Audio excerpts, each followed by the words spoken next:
Have you ever wanted something so badly you couldn't stop thinking about it?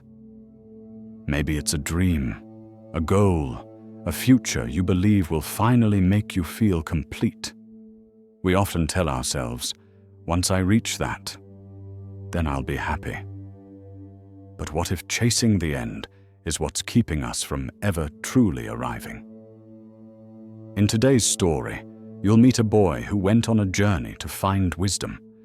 But what he discovered was something even more powerful. Not just how to reach a goal, but how to live the journey. If you've ever felt stuck, rushed, or unsure of your next step, this story might be the reminder you didn't know you needed.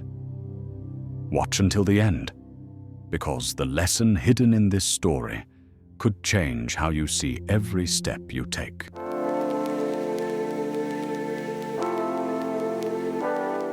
A long time ago, in a quiet valley between tall mountains, there lived a young boy named Leon. He loved to explore, ask questions, and dream. But one question stayed in his heart. How do I really understand life? People in his village told stories about a wise old woman who lived high on a mountain near the clouds.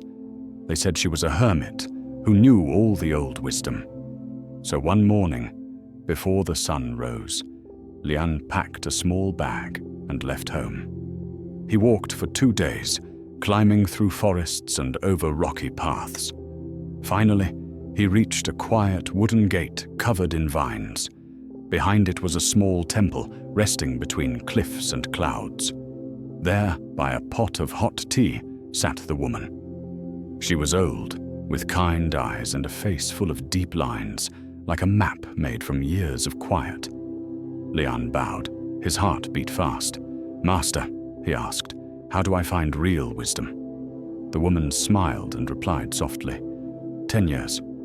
10 years, he repeated, surprised. He leaned forward. "But what if I work really hard? What if I study all the time, every day? Then how long?" The woman waited a moment. Then she said, 20 years. Leon blinked. "Wait, that's longer." Still, he didn't give up. "What if I give up everything else?" "No distractions, just learning and growing." "Then how long?" The old woman looked at him with kind, steady eyes. 30 years. Now Leon was confused. "Why?" he asked. "The more I try, the longer it takes." She gently set her cup down and said, "Because when one eye is always looking at the goal, you only have one eye left to watch where you're going." Leon didn't speak. He just sat there, thinking. Her words didn't make full sense, but they felt true.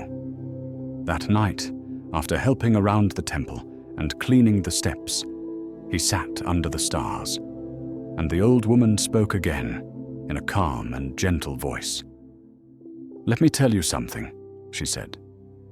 "Think about climbing a tall tree, one filled with sweet, ripe fruit at the top. You want that fruit more than anything. You dream about the taste. But if all you do is stare at the fruit while climbing, you might miss where you're putting your hands and feet, and then you'll fall." She paused, then continued, softer than before. "But if you focus on the climb, feel the bark, smell the leaves, enjoy the wind, then every step becomes part of the gift. And when you reach the fruit, it will be even sweeter. But even if you don't, you'll have truly lived the journey." Leon listened, not just with his ears, but with something deeper, something inside. That night, he didn't dream of reaching the top. He dreamed of climbing, slowly, carefully, happily. The next morning, the master handed him a broom. No words, just a small smile. He swept the steps, listened to the wind, watched birds play between the trees. He chanted with the monks. He stopped thinking about when he would be done.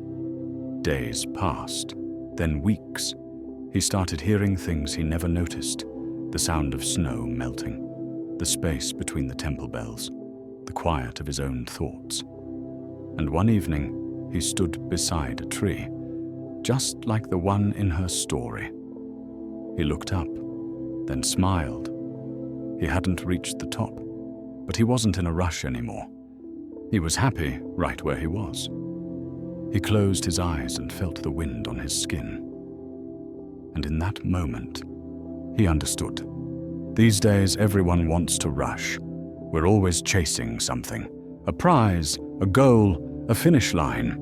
But what if the best part isn't the end, but the way there? The small wins, the steps, the effort, the quiet moments, those are what shape you.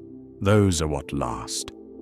So if you're learning something new, healing from something hard, chasing a dream, or just trying to figure life out, don't just reach for the fruit.